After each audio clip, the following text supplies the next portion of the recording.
যাতে মুসলমানদের মেয়েদিকে বেপর্দা করে দাও, এরা যেন শিক্ষায় আসক্ত হয়ে যায় আর বেপর্দা হয়ে বেরিয়ে যায়। এটা বহুদিন ধরে হাদিস বলে চলে আসতে আমরা ছোটবেলাতেও শুনেছি। অথচ কোন মৌলবি যদি এখানে বুখারী, তিরমিজি, আবু দাউদ, ইবনে মাজাহ, নাসাই শরীফ এনে দেখাতে পারে এই জায়গায় হাদিসটা আছে, আমি জীবন আর বক্তব্য দেব না। বাচ্চা ছেলে বলে দিল, জানে না, পরে শিখে নিবে। কিন্তু দ্বীনি শিক্ষা অর্জন করা ফরজ। যদি শিক্ষার জন্য চীন দেশে পাড়ি দাও, গাড়ি চালানোটাও একটা শিক্ষা। শিক্ষা না শিক্ষালয়? কথা বলে না? আমি ইলিম হাসিল করে এসে বক্তা, আমার ড্রাইভার যে আমাকে 350 কিলোমিটার চালিয়ে নিয়ে এলো, তাকে শিক্ষা করতে হয়েছে না হয়নি? ওইটাও ফরজ? কথা বলে না? ওটাও ফরজ না, ওটা ফরজ নয়। দ্বীনি শিক্ষা, আর যে শিক্ষাটা দুনিয়াবি শিক্ষাটা দ্বীনের খিদমতের জন্য হবে, সেইটা কামিয়াব। আপনি ডাক্তার হচ্ছেন সমাজের খিদমত করার লেগে, আপনার ওই ডাক্তার হওয়াটাই নেকি পাবেন। আপনি মাস্টার হচ্ছেন সমাজের খিদমত করার জন্যে, আপনি নেকি পাবেন। কিন্তু বড় দুঃখের বিষয়, মুসলমানের কাছে দ্বীনি শিক্ষা নাই। আমার আগের বক্তা বায়ান করছিলেন, উনি একবারও বলেছেন যে তোমরা মাদ্রাসায় পড়ো, আলেম হও, শুধু মৌলবি হও, ইমামতি করো। এই কথা কেউ বলেছে? কোন মৌলবির বায়ান একটা দেখান না। আপনার মেয়ে মাদ্রাসায় পড়ছে, আপনার ছেলে মাদ্রাসায় পড়ছে, একটা 7 বছরের বাচ্চাকে আমাদের মাদ্রাসায় এনে দেন, 3 বছর লাগবে হাফিজে কোরআন হতে। কত বছর বললাম? 3 বছর। 7 আর 3 বয়স কত হলো? 10। এই 10 বছরে ছেলেটা হাফিজে কোরআন, এরপরে আপনি তাকে ডাক্তার করুন, মাস্টার করুন, প্রফেসর করুন, ইঞ্জিনিয়ার করুন। তসলিমা নাসরিন কোনো হিন্দু ঘরের মেয়ে নয়, খ্রিস্টান ঘরের মেয়ে নয়, ইহুদি ঘরের মেয়ে নয়, মুসলিম ঘরে জন্ম নিয়েছিল। কি করে রসুলের এত বড় আর ইসলামের দুশ্মন হয়ে দাঁড়ালো? তার কারণ হচ্ছে তার বাবা মা তাকে দ্বীনি শিক্ষা দেয়নি। নাজিয়া ইলাহি খান একটা রাজনৈতিক দলের নেত্রী। আমি যদিও সেই রাজনৈতিক দলের নাম মুখে টানবো না, যেহেতু এটা জলসা, কিন্তু সেই মেয়েটার নাম নাজিয়া ইলাহি খান। কলকাতার একজন কোন কোর্টের অ্যাডভোকেট জানি না। এরকম দেহ ব্যবসায়ী যদি আমাদের দেশের উকিল হয়, তাহলে সমাজের পরিস্থিতি কি হতে পারে? এই মেয়েটা দেহ ব্যবসায়ী মেয়ে, প্রতিনিয়ত ইসলামকে গালি দিচ্ছে। এটা কোনো হিন্দুদের ঘরের নয়, এটা খ্রিস্টান ঘরের মেয়ে নয়, মুসলিম ঘরে জন্ম নিয়েছে। কিন্তু এর মা বাবা দ্বীনি শিক্ষা না দেওয়ার কারণে আজকে মেয়েটা এই জায়গায় পৌঁছেছে। তারবিয়াত না দেওয়ার কারণে হাজার হাজার মুসলিম যুবক বেঈমান কাফের হয়ে বসে আছে, আপনি টেরও পাবেন না। মুসলিমদের কথা বলছি। রবীন্দ্রনাথ ঠাকুরের বাড়ি হচ্ছে বোলপুর শান্তিনিকেতন, নাম শুনেছেন না শুনেননি? মালদা থেকে বর্ধমান হয়ে যদি কলকাতা যান, শান্তিনিকেতন স্টেশন পড়বে। তার আগের স্টেশনটাই যদিও এক্সপ্রেস গাড়ি দাঁড়ায় না, প্রান্তিক নাম, যেখানে কাঞ্চনজঙ্ঘা এক্সপ্রেস দাঁড়ায়। সব দামি দামি মন্ত্রী আইপিএসদের বাড়ি ওখানে, বড় লোকরা বাড়ি করেছে। বিশ্বাস করুন, যখন হোলি উৎসব হয়, সেখানে 100টার মধ্যে 40টা ছেলে মেয়ে মুসলিম থাকে, সব কলেজ আর ইউনিভার্সিটি পড়ুয়া। আমি এটা মিথ্যা বলিনি, বানানো গল্প বলিনি। কেন? তাদের মা বাবা ভেবেছে আমার সন্তান ডাক্তার হবে, মাস্টার হবে, কিন্তু সে জানে না ওটা বেঈমান আর কাফের তৈরি হচ্ছে। কেন? তাকে দ্বীনি শিক্ষাই দেয়নি। ওই জন্যে আমি যখন প্রথম গুজরাটে গেছি, তো আমার 10 পারা হিফজ হয়েছে, তখন হাফেজ, 10 পারার হাফেজ আমি। তো বৃহস্পতিবার সুরাট থেকে 22 কিলোমিটার দূরে একবারই রোডের ওপরে মাদ্রাসা ছিল, বিরাট মাদ্রাসা। তো বৃহস্পতিবার সুরাট যাব ঘুরতে, রোডে দাঁড়িয়েছি, অটো রিক্সা হাত মারলাম, দাঁড়ালো, বসলাম, কিধার জানে কা? সুরাত মা। বসলো, যাচ্ছি, আমাকে বলছে ক্যা পড়তে হো? আমি বলে হিফজ কর রা হুঁ 10 পারা হুয়া। সঙ্গে সঙ্গে সে আমাকে সওয়াল করছে, যারা ইহা সে পড়ো তো ইউসিকুমুল্লাহু ফি আওলাদিকুম লিযযাকারি মিসলু হাজ্জিল উনসায়াইন, সূরা নিসা, কোরআনের সবথেকে বড় মুতাসাবিয়াতের আয়াত এটা। बोले यहां से पढ़ो। हम बोले आपको कैसे मालूम? बोले यार मैं हाफिज कुरान हूं। रिस्का চালাচ্ছে হাফিজে কোরআন, মৌলবি রিস্কা চালাচ্ছে। হাফিজে কোরআন হয়ে ইমামতি করতে হবে আর মাদ্রাসায় থাকতে হবে, এই ধারণাটা আমাদেরকে পাল্টাতে হবে। আপনি ব্যবসা করুন, প্রত্যেকটা ইমামের উচিত ইমামতির সাথে সাথে একটা ব্যবসা করা। আপনারা যাকে দেখছেন বসে আছে, আমি শুধু বক্তা নয়, শুধু মাদ্রাসার শিক্ষক নয়, আমার ব্যবসা আছে। কি ব্যবসা করি ওটা এখন বলবো না, ব্যবসা আছে আলহামদুলিল্লাহ। ব্যবসা সে ভালো প্রফিট আছে, চালিয়ে দিচ্ছে। কেন? আমি যদি কোথাও ইমামতি করি, আমি যেন বুক ফুলিয়ে কথা বলতে পারি। যারা ভাবছেন আমি কিন্তু গোল আলু বক্তা লয়, যে ঘুরিয়ে দেবো এটা বলবেন না ওটা বলবেন না। আমি হুগলি ডিস্ট্রিক্টের ফুরফুরার এলাকায় জগৎবল্লভপুরে আমার জলসা ছিল। আমি গেলাম, স্টেজে চাপার আগে আমি একজনের বাড়িতে ছিলাম, 4টা ছেলে এলো কমিটির। হুজুর কথা বলবো, আসো। বসলো, কি ব্যাপার? হুজুর আমাদের সব এলাকাটায় লাড্ডু পীর আছে, অমুক পীর আছে, অমুক এই আছে, আমার গ্রামে মাজার আছে, আপনি এইগুলো একটু অ্যাভয়েড করবেন। আমি বললাম দাওয়াত দিলি কেন আমাকে? আর যেটা মানা করছিস আমি ওইখান থেকেই শুরু করব। আর ওইখান থেকেই শুরু করে এলাম।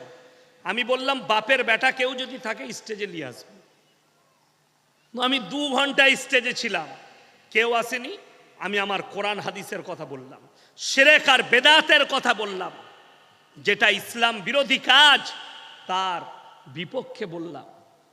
আমি কত সূক্ষ্মভাবে বুঝিয়েছি। হুগলি ডিস্ট্রিক্ট তারকেশ্বর, ওই তারকেশ্বরের পাশে আমার বোনের বিয়ে হয়েছে, উদনা বালিপুর নাম। ওইখানে এক জায়গায় জলসায় গেলাম, এই রকম প্যান্ডেল, এই যেমন দেখছেন গাছগুলো ঢেকে গিয়েছে, গুড়াটা বেরিয়ে আছে, ওপরে প্যান্ডেল, ঠিক কি না? এইভাবে প্যান্ডেল, স্টেজের পাশে গাছ চলে গেছে, কিন্তু গাছের গোড়ায় মাটির ঘুড়া, আগরবাতি, মোমবাতি, চাদর। আমি চিন্তা করলাম আল্লাহ এখানে পুজো হয়। আমি স্টেজে গিয়ে বললাম বাবা তোমাদের এখানে হিন্দু মুসলিম ভাইদের মধ্যে বড় মহব্বত আছে গো। বলে কেন হুজুর? আমরা এই যে এখানে ওরা পুজো করে আর তুমি এখানে তোমরা জলসা করছো। বলে হুজুর ওটা আমাদেরই। আমরা তোরা কি করিস বে? বলে ওখানে বুড়ো পীর সাহেব আছে, যা বুঝে করগা। আশ্চর্য। আমি তাদেরকে বললাম যে বাবা আমাদের দেশের অমুসলিম ভাইরা মাটির মূর্তি তৈরি করে উপাসনা করে, করে না করে না? সেটা শিরিক না নেকির কাজ? বললে শিরকের কাজ। তারা মুশরিক। হাইরে মুসলমান, একটা অমুসলিম ভাই মাটির মূর্তি তৈরি করে তার উপাসনা করলে যদি শিরিক হয়, তুমি মাটির ঘোড়া রেখে সিজদা দিবে, এটা কি করে মুমিন আর ইমানদারি কাজ হতে পারে?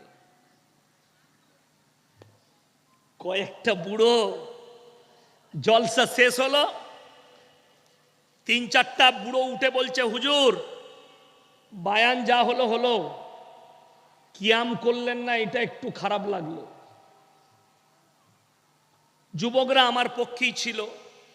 আমি বললাম বাবা কিয়ামটা কি ফরজ?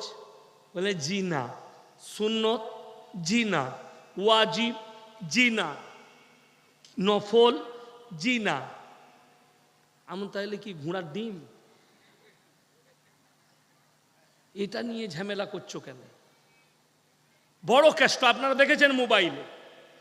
আমি হাওড়াতে এক জায়গায় দাঁড়াইনি, আমি আমার কাজ করেছি, বসেছিলাম।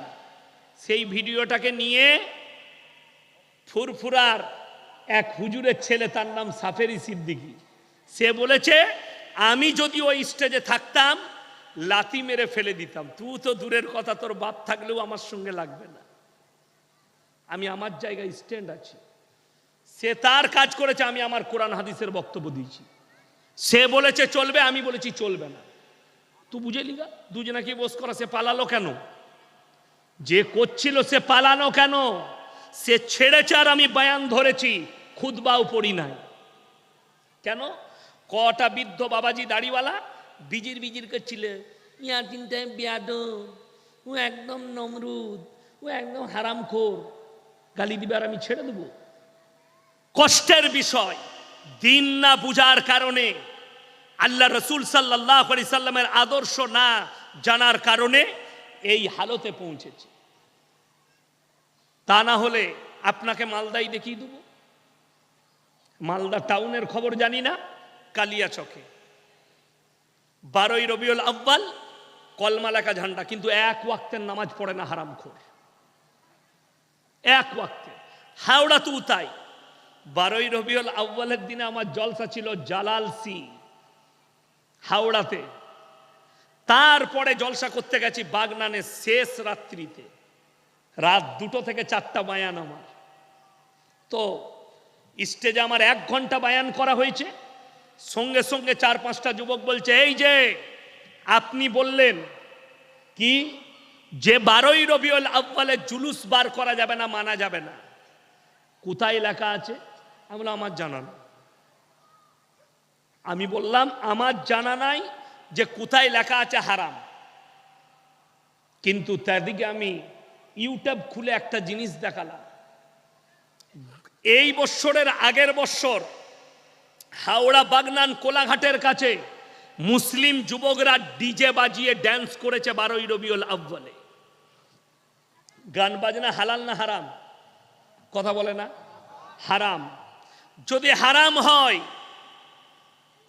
নবীজির মহব্বতে আমাকে কি বলছে জানেন? আমরা রসুলের মহব্বতে জুলুস বার করি, তোমাদের মধ্যে রসুলের মহব্বত নাই। আমি বললাম যেমন আজকে এশার ফরজ নামাজ ক রাকাত? কথা বলে না এরা? 4 রাকাত। আমি যদি এখানে বলে যাই এই মালদা জেলার মালদা থানার লোককে কাল থেকে 6 রাকাত পড়বে, এই মৌলবীরা কি চাইবে আমার কাছে? কথা বলে না? দলিল দেন। আমি যদি বলি পড়া যাবে না, সেই দলিলটা দেন, খুঁজে পাবে? এরা বুঝতে পারছে না। আমি যদি মৌলবী কটাকে বলি যে পড়া যাবে না, কোথায় লেখা আছে, আমাকে দলিল বার করে দেন, খুঁজে পাবে? পাবে না।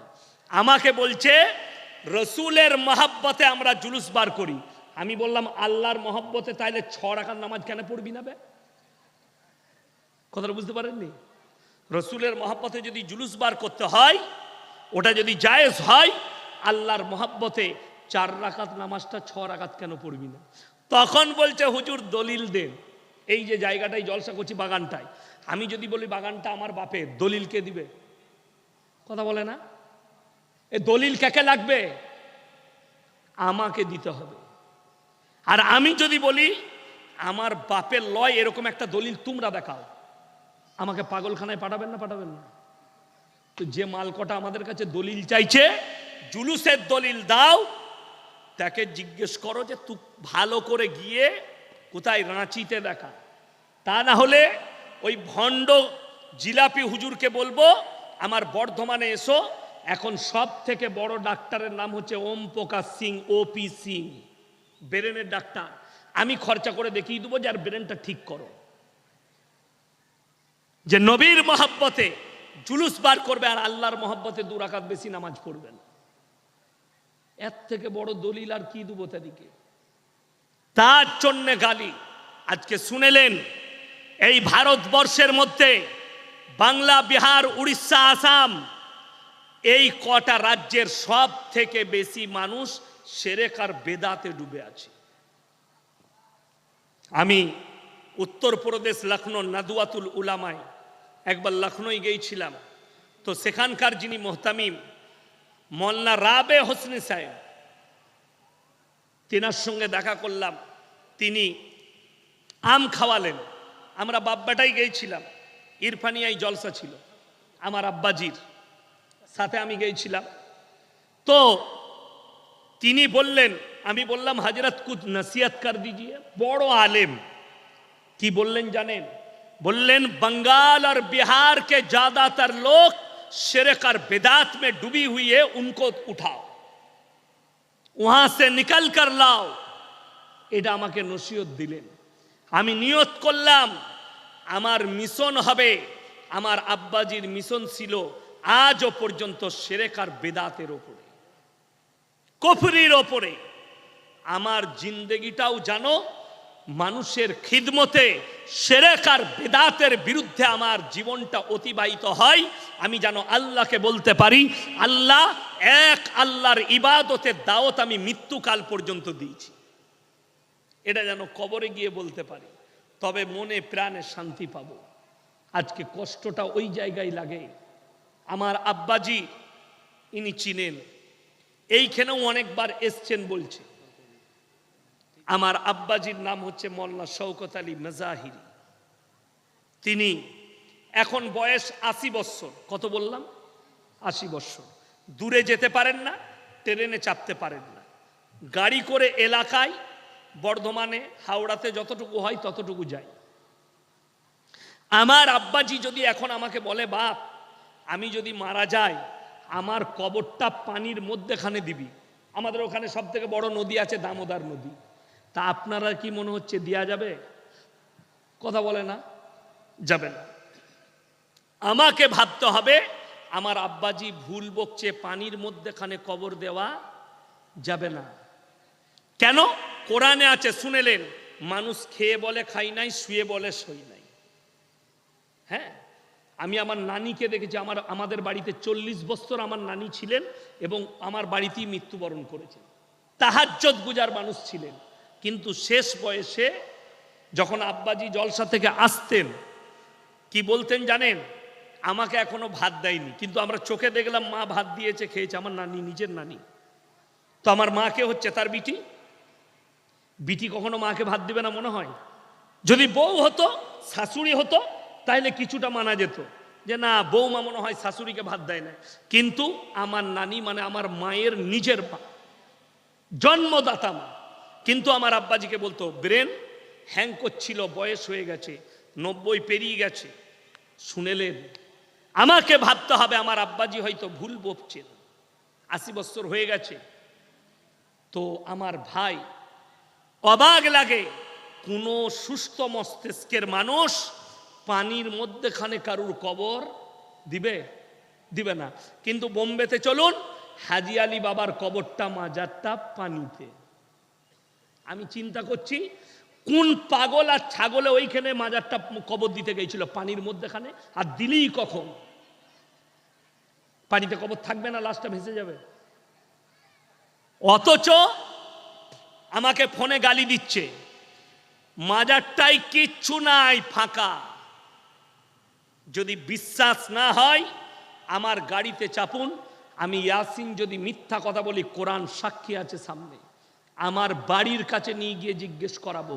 মাজার আছে, আমি নিজে ফাইসালা করতে গিয়েছিলাম থানাতে, আমাকে ডাকা হয়েছে। এলাকার মধ্যে 2 দল বসে আছে, একদল বলছে ওরস করতে দেবো না। কেন দিবে না? জায়গা আমার বাপের। যে ছেলেটা বলছে দেবো না, আমার বাপের জায়গা, আমি করতে দেবো না। যে করছে সে বলছে এটা আমার হুজুরের কবর, আমি করব। আমি বললাম কোন হুজুর শুয়ে আছে? বলছে হুজুর কোনো হুজুর নাই, আমি পাথর চাপড়ি থেকে মাটি এনে কবর করেছি। খুদার কসম করে বলে যাচ্ছে, আল্লাহর কসম করে, এই ভাষাটাই বলেছে, আল্লাহর কসম করে বলছি। থানায় বসে বলেছে। আমি তাকে জিজ্ঞেস করলাম, ইসলাম সত্যর ওপরে ঠিক আছে না মিথ্যার ওপরে? সে বলে সত্যর ওপরে। আমি তোমার কবরটা মিথ্যা, ভেঙে গুঁড়িয়ে দাও। কথাটা বুঝতে পারেননি? আল্লাহ মাফ করুক। আজকে সমাজ বেঈমান কাফেররা জাল ছুড়েছে, আপনি ঢুকে গেছেন জালের ভেতরে, বেরুতে পারবেন না। আজকে দেখলেন ভেবে, আমার আগে বলছিলেন না বক্তা, আমার কানে পড়ছিল, খাজা মঈনুদ্দিন চিশতি রহমতুল্লাহ আলাইহির জন্য, আব্দুল কাদের জিলানী রহমতুল্লাহ আলাইহির জন্য। অনেকজন মনে করে আমার 80,000 থেকে 1 লাখ জলসা ছুটছে ফেসবুক আর ইউটিউবে। একটা বার করুন, আমি গালি দিয়েছি আব্দুল কাদের জিলানী রহমতুল্লাহ আলাইহিকে, জীবনে আর বক্তব্য দেব না। আমি তো তিনার জীবনেই জানি না, আমি গালি দেবো কি করে? খালি শুনেছি বড় একজন ফকির ছিলেন, বড় একজন আল্লাহর ওলি ছিলেন।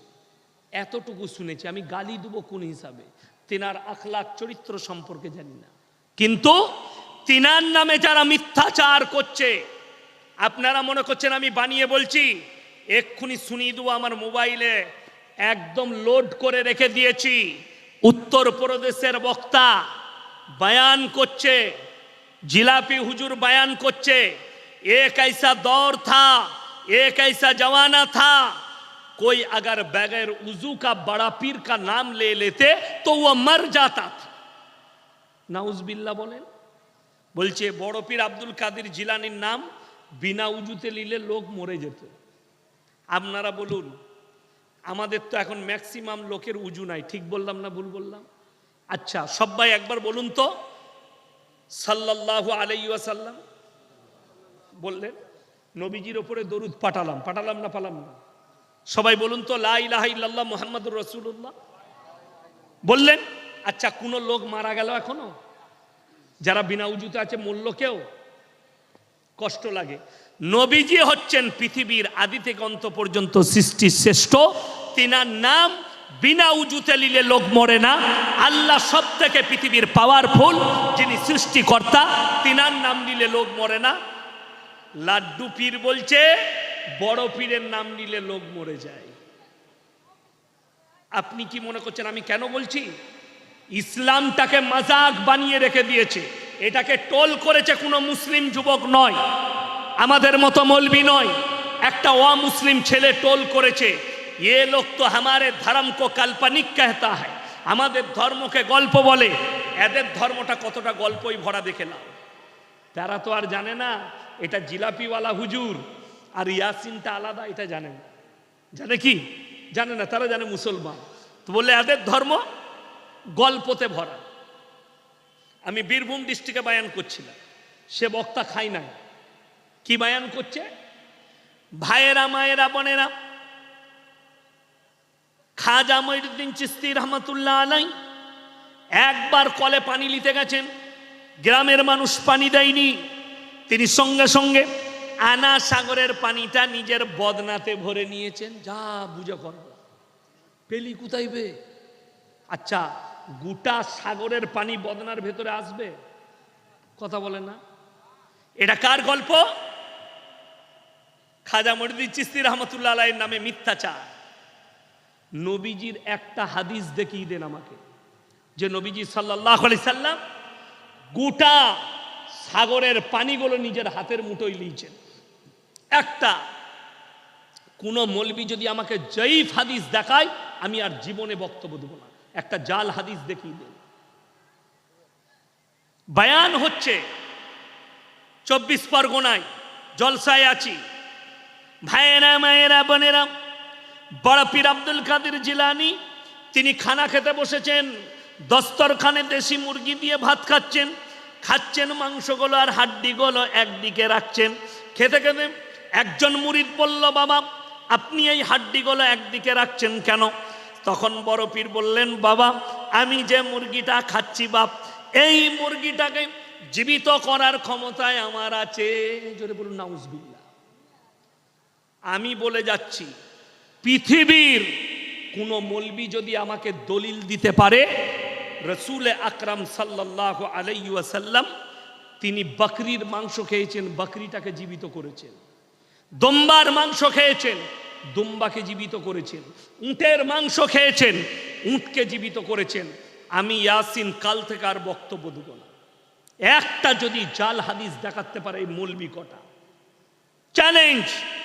মিথ্যাচার আজকের দিনে কি বলে গেল আমার বক্তা জানি না, আমি বলে যাচ্ছি, যদি আজকের দিনে বড় পীর আব্দুল কাদের জিলানী জীবিত থাকতেন, এই হারামখোরগুলোকে কাফের ফতোয়া দিতেন। আজকে যদি খাজা মঈনুদ্দিন চিশতি রহমাতুল্লাহ আলাইহি জীবিত থাকতেন, এদিকে কাফের ফতোয়া দিতেন। আমি চ্যালেঞ্জ ছুড়েছি, মালদার মাটিতে কেউ যদি বার করে দেখাতে পারে যে খাজা মঈনুদ্দিন চিশতি রহমাতুল্লাহ আলাইহি নিজে লিখে গেছেন, আমি মরে যাওয়ার পরে আমার মাজার তৈরি করবি, আমার মাজারে সিজদা দিবি, আমার মাজারে সিন্নি দিবি, আমার কাছে সিজদা করবি, আমার কাছে ভালো মন্দ চাইবি, চাদর চড়াবি, আমি ইয়াসিন জীবনে আর বক্তব্য দেব না। একটা দেখা, কেউ যদি দেখাতে পারে। দুঃখের বিষয়, মক্কা থেকে মদিনা 470 কিলোমিটার রাস্তা, একটাও মাজার নাই। আমার বাড়ি থেকে আপনার এখানে 345 না 47 কিলোমিটার হলো, 347,000-এর বেশি মাজার আছে। বললি খারাপ মৌলবি, বললি গালি, অবাক হয়। আমি খালি চিন্তা করি, শুনেছেন আমাদের কোনো মৌলবীর একবারই রেল স্টেশনের ধারে কবর হয়েছে, রোডের সাইডে কবর হয়েছে? আপনাকে আমি দেখিয়ে দেবো। কলকাতা ঢুকার সময় যখন সাঁতরাগাছি ঢুকবেন, পেরুবেন, রোডের মধ্যেখানে মাজার। কেন? এমন জায়গায় কবরগুলো, মাজারগুলো আছে যেন ড্রাইভাররা মাল ছুল্লি এসে পড়ে। আর কিছু হারামখোর ড্রাইভার আছে, মদ খায়, গাঁজা খায়, নামাজ ফামাজ পড়ে না, ওরা খালি নিয়ত করেছে গাড়ি চালাতে, ওরে বাবরে মকদুম বাবার কবর, ঝড়াম পয়সা, মানে জান্নাতে যাবে। হ্যাঁ, এই মালবারপুর থেকে বেরিয়ে এসে রামপুর হাটের আগে রাস্তার ধারে 4 জন চাদর ধরে আছে, রোডের গায়ে, হাই রোডের গায়ে 4 কোণে 4 জন। চাদরের মধ্যেখানে লেখা আছে লা ইলাহা ইল্লাল্লাহ মুহাম্মাদুর রাসূলুল্লাহ। এক কোণে লেখা আছে হোসেন, ইয়া হোসেন। এক কোণে লেখা আছে ইয়া আলী। এক কোণে লেখা আছে ইয়া ফাতেমা। এক কোণে লেখা আছে ইয়া হুসেন লেখা আছে। আর ওপরে লেখা আছে পয়সা ফেলো জান্নাতে যাও। বলে হবে চাদরে জান্নাত? নামাজ নাই, রোজা নাই, বলে চাদরে টাকা ফেললি জান্নাত। আর ড্রাইভাররা দেখছে জীবনে তো সালা নামাজ পড়ি না, যা হবে হবে, জান্নাতটা চাদরেতেই আছে, মার টাকা জান্নাত। বললি খারাপ, বললি গালি, ফোন করে গালি দিচ্ছে। এক্ষুনি আমি কামরা থেকে আসছি, বেরিয়েছি, ফোন ঢুকলো বাঁকুড়া থেকে, গালি দিচ্ছে ফোনে, কোনো কথা নাই, গালি। আরে ভাই, নামাজ পড়ো, নামাজের দাওয়াত দাও, রোজা রাখো, রোজার দাওয়াত দাও, রাসূল সাল্লাল্লাহু আলাইহি সাল্লামের আদর্শের ওপরে মানুষকে ডাকো। আজকে বড় কষ্ট লাগে, কতগুলো মানুষ শিরক আর বেদাতে ডুবে আছে। আমি বলে যাচ্ছি, যারা কবরে সিজদা দেয়, আপনাকে বলে যাচ্ছি, শুনেলেন কোরআনে আছে, যদি কবরে, শুনেলেন কবরে যদি চাদর চড়ানো জায়েজ হতো, হাজী সাহেবরা এখানে আছে, অনেক হাজী সাহেব পাবেন আপনার গ্রামে, কবরে চাদর চড়ানো জায়েজ হলে